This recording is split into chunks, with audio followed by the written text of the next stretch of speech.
ஒரு ஆள்லாம் கம்ப வச்சு மண்டைய அடிச்சு உடைச்சாங்க. போலீஸ் ஸ்டேஷன்ல கம்ப்ளைண்ட் பண்ணாங்க. நிறைய பண்ணாங்க. முன்னாடி நான் டிரைவர் வேலை பார்த்துட்டு இருந்தோம்னா, இப்போ இவங்களுக்கு இது பண்றதுனால அந்த வேலைக்கு எதுவுமே போக முடியலண்ணா. எங்க வீட்டுல ஒரு பகுதியை வித்து இந்த லேண்டை வாங்கி அதுக்கப்புறம் தான் ஷெல்டர் கட்டி வைக்கிறதுக்கு பிளான் பண்ணி மாற்றணும். எல்லாம் அப்பா ரிட்டையர்ட் செக்கிங் இன்ஸ்பெக்டர் இருந்தாங்க. அப்பாவும் கொஞ்சம் ஹெல்ப் பண்ணுவாங்க. என் ஃப்ரெண்டு மாயகிருஷ்ணன் நிறைய ஃப்ரெண்ட்ஸ் இருக்காங்க. எல்லாம் கொஞ்சம் ஹெல்ப் பண்ணுவாங்க.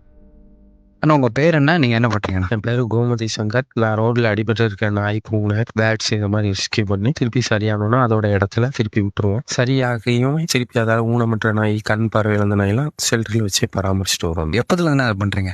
நாங்கள் 2019 இப்போ வரைக்கும் பண்ணிட்டு இருக்கோம். ஷெல்டர் ஆரம்பிச்சு 2 இயர்ஸ் ஆகுதுண்ணா. அதுக்கு முன்னாடி எல்லாமே எங்கள் வீட்டில் வச்சு தான் எல்லாம் பண்ணிட்டு இருந்தோம்னா. உங்களுக்கு இப்படி பண்ணணும்னு எப்படின்னா தோணுச்சு? கொரோனா காலத்தில் நாய், பூனை, பறவை எல்லாமே கஷ்டப்பட்டுட்டு இருந்தது. அதெல்லாம் பார்க்கும்போது ஒரு மாதிரி இருந்தது மனசு. அதுக்கப்புறம் அதுக்கு சாப்பாடு கொடுத்தோம். வெட்டினரி ஹாஸ்பிட்டல் எல்லாம் கொண்டு போய் காட்டி அதுக்கு மருத்துவ உதவிகள் பண்ணிட்டு இருக்காங்க. இப்போது எத்தனை பெட்ஸ்னா இருக்கு? இந்த மொத்தம் 82 டாக்ஸ், 13 பூனைகளும் இருக்கு. நீங்க என்னென்ன பண்றீங்க பர்சனலா? முன்னாடி நான் டிரைவர் வேலை பார்த்துட்டு இருந்தோம்னா, இப்போ இவங்களுக்கு இது பண்றதுனால அந்த வேலைக்கு எதுவுமே போக முடியலண்ணா. அப்பா ரிட்டையர்ட் செக்கிங் இன்ஸ்பெக்டர் இருந்தாங்க. அப்பாவும் கொஞ்சம் ஹெல்ப் பண்ணுவாங்க. என் ஃப்ரெண்டு மாயகிருஷ்ணன் நிறைய ஃப்ரெண்ட்ஸ் இருக்காங்க. எல்லாம் கொஞ்சம் ஹெல்ப் பண்ணுவாங்க. ஏதாவது பெரிய பிரச்சனைகள் ஏதாவது ஃபேஸ் பண்ணிருக்கீங்களா? நான் நிறைய இதற்கு நிறைய பிரச்சனை வந்திருக்குண்ணா. ஒரு ஆள்லாம் கம்ப வச்சு மண்டைய அடிச்சு உடைச்சாங்க. போலீஸ் ஸ்டேஷன்ல கம்ப்ளைண்ட் பண்ணாங்க. நிறைய பண்ணாங்க. அப்படிங்கும்போது எங்க வீட்டுல ஒரு பகுதியை வித்து இந்த லேண்டை வாங்கி அதுக்கப்புறம் தான் ஷெல்டர் கட்டி வைக்கிறதுக்கு பிளான் பண்ணி மாற்றணும். எல்லாம் நீங்க வேற ஏதாவது சொல்லணும்னு நினைக்கிறீங்களா? எல்லாத்துக்கும் என்ன சொல்ல வரும்போதுன்னா, மக்கள் எல்லாருமே வெளிநாட்டு நாய் வகைகளை வளர்க்காம நம்ம நாட்டு நாய்களை தத்தெடுத்து வளங்க. இவங்கள மாதிரி நன்றி, விசுவாசம் எல்லாம் இருக்கிறது நம்ம நாட்டு நாய்களுக்கு தான். உங்களுக்கு கொஞ்சம் ஃபண்டு கொடுக்கணும்னு நினைக்கிறோம்.